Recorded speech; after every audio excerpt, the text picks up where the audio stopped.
Bienvenidos a este canal de filosofía. Hablaremos sobre cientificismo, secularismo y racionalismo, los obstáculos que se oponen a la evangelización y el modo de superarlos. Tenemos 3 obstáculos a superar. Rainiero Cantalamessa, en su calidad de predicador pontificio, ha tratado recientemente sobre algunos de los obstáculos que se oponen a la evangelización en no pocos países de vieja tradición cristiana.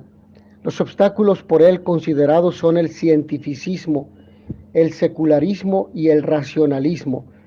En este momento, en esta reflexión, hablaremos sobre estos obstáculos, asimismo el modo de superarlos. El cientificismo ateo. Por cientificismo ateo entendemos aquella corriente de pensamiento que afirma que el único conocimiento válido es el de las ciencias positivas, excluyendo pues de dicha validez al pensamiento religioso, al teológico, al ético y al estético. Así, 2 más 2 igual a 4, igual 4, es conocimiento válido, pero Dios existe y no es lícito asesinar, no son conocimientos válidos. El cientificismo ateo presenta los rasgos siguientes. Primero, únicamente la ciencia positiva es un conocimiento objetivo y serio de la realidad. Segundo, el conocimiento científico es incompatible con la fe, ya que ésta se basa en presupuestos indemostrables y no falsables. Esto es, no susceptibles de ser demostrada su falsedad. Tercero, la ciencia ha demostrado que es innecesaria la hipótesis de la existencia de Dios. Y cuarto, la gran mayoría de los científicos son ateos. El cientificismo ateo es insostenible. Al prejuicio cientificista objetamos su falta de memoria y de realismo, ya que muchísimos científicos de primera línea son creyentes. Además, no pertenece al objeto de la ciencia positiva afirmar ni negar la existencia de Dios, ni decir si se ha de asesinar o no. Es necio, pues, asentar que la ciencia positiva afirma que podemos prescindir de la existencia de Dios. A su vez, es de sentido común afirmar que existe algo más allá de la ciencia positiva. Así, por ejemplo, sabemos que hemos de respetarnos, aunque al respecto nada pueda decirnos la ciencia positiva. Además, ¿por qué dicen que lo serio es afirmar que 2 igual 2 y que no lo es decir que debemos respetarnos?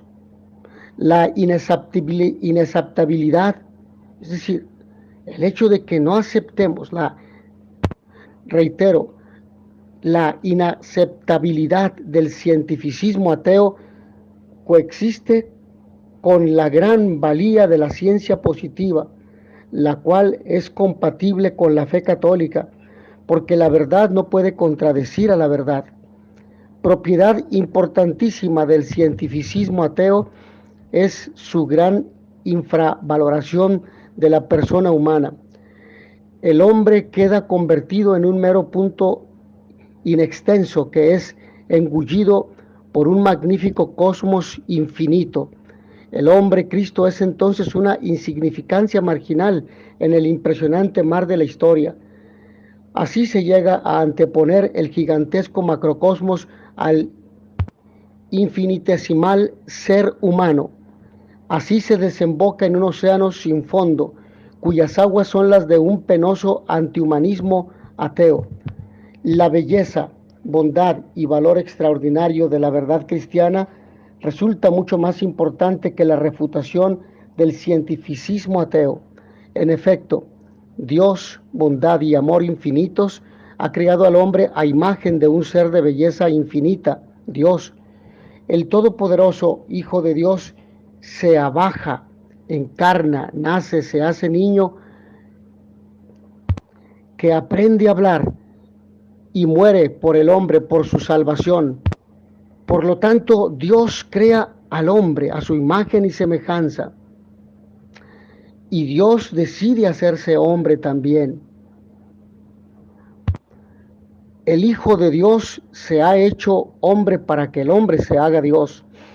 Esto es, el hombre, aunque infinitamente superado por Dios, por la gracia santificante, participa de la naturaleza divina. Habita en su alma la Trinidad. Vive la vida sobrenatural y es heredero de la vida de la gloria eterna. El ideal máximo es la santidad.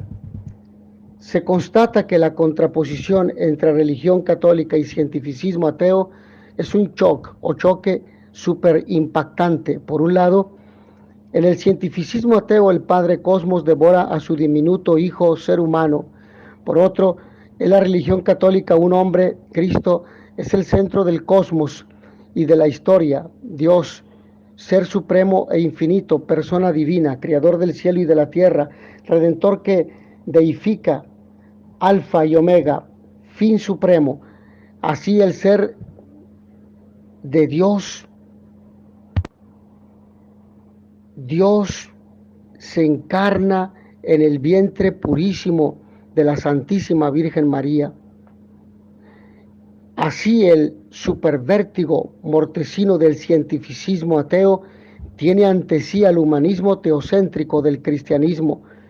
Canto a la vida, resplandor refulgente y amable, afirmación sobrecogedora de la inmensa dignidad de la persona humana. Respecto al secularismo, distinguimos entre secularidad y secularismo. Una legítima secularidad sostiene equilibradamente una legítima autonomía del ámbito terreno. Esta justa mesura conlleva que la religión no se entremete en el ámbito terreno y que éste a su vez no se excede respetando lo religioso. Den al César lo que es del César y a Dios lo que es de Dios. Distinción esta que no olvida que también el César es de Dios.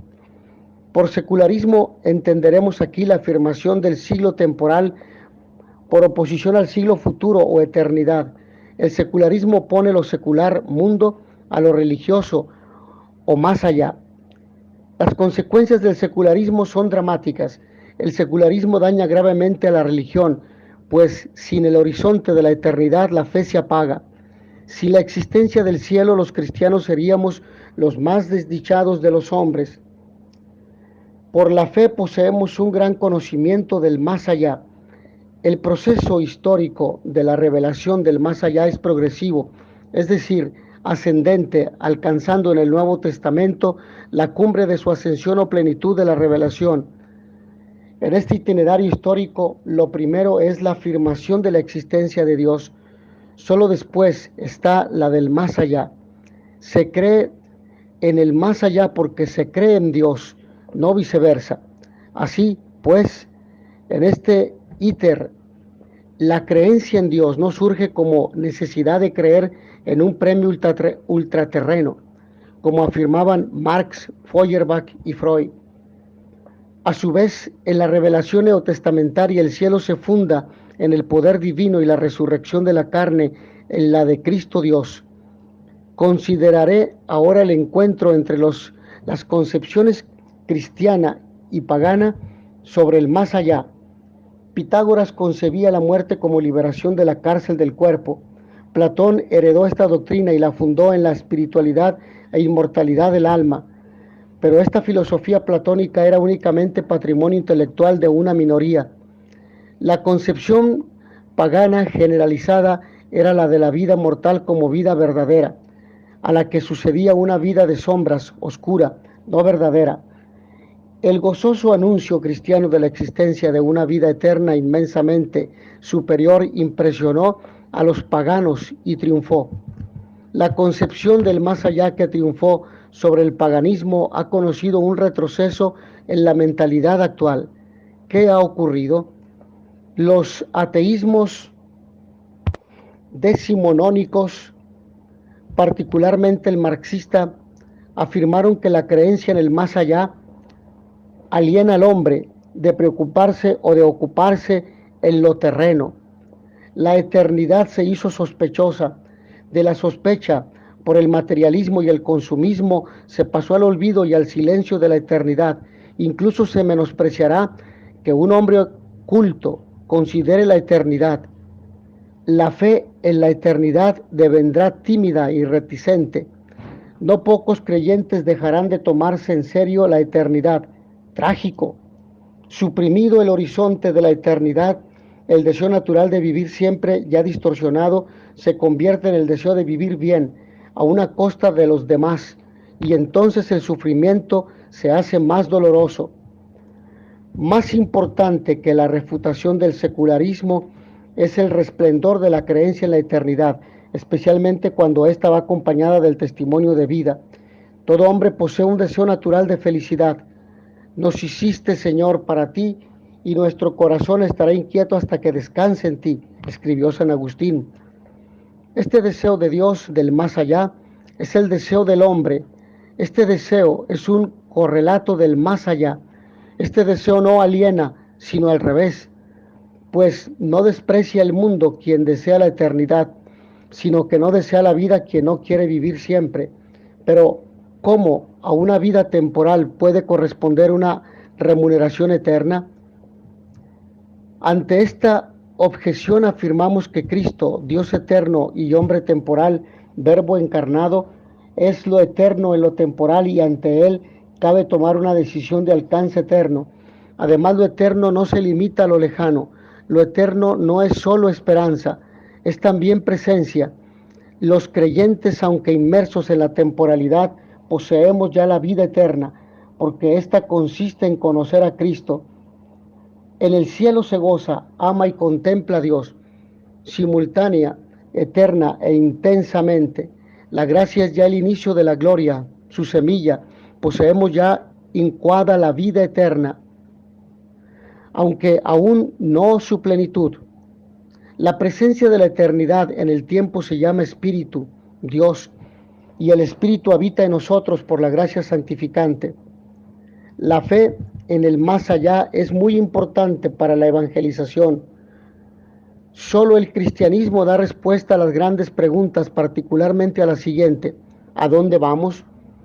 Porque el cristianismo dio una respuesta más plena a esta pregunta, pudo interesar e introducirse en Inglaterra. Tal vez de manera análoga podrá reintroducirse en Europa. A este respecto, los funerales suponen una ocasión de oro para la evangelización. Pero la fe en la eternidad no solo es importante para la evangelización, importa también mucho para la propia vida como acicate o empujón hacia la santidad. Desde el horizonte de la eternidad, el peso de la tribulación es pequeño porque es pasajero. El peso de la eternidad es desmesurado porque es eterno. La esperanza nos dice que la muerte es paso de las sombras a la realidad y no viceversa. Vamos a la casa del Padre. Por el contrario, el debilitamiento de la idea de la eternidad nos debilita ante las pruebas de la vida y ante el sufrimiento. Sin creer en la eternidad, incluso resulta duro cerrar los ojos ante un espectáculo inmoral. Hablemos ahora y finalmente del racionalismo. El racionalismo es una corriente de pensamiento que acentúa de tal modo el papel de la razón que llega a ser usurpadora, erigiéndose incluso en el juez último en materia de fe. Pero la razón no es juez de la fe, sino que hay armonía entre ambas. La fe, como la conciencia moral, es racional, sin necesidad de ser demostrada por la razón. Es una cerrazón dictatorial, pensar que no ha de aceptarse otra cosa que lo que diga la razón. Es mucho más sensato afirmar que hay algo más que lo que ve la razón. El racionalismo es inaceptable, pues el entendimiento infinito y puramente humano, que no es otra cosa que la mente de un ser que es siempre niño, no es juez del entendimiento divino, infinito, omnisciente. Dios sabe más que el hombre no vence a Dios, la balanza siempre se inclina del lado de Dios, el saber divino siempre pesa más que el saber humano.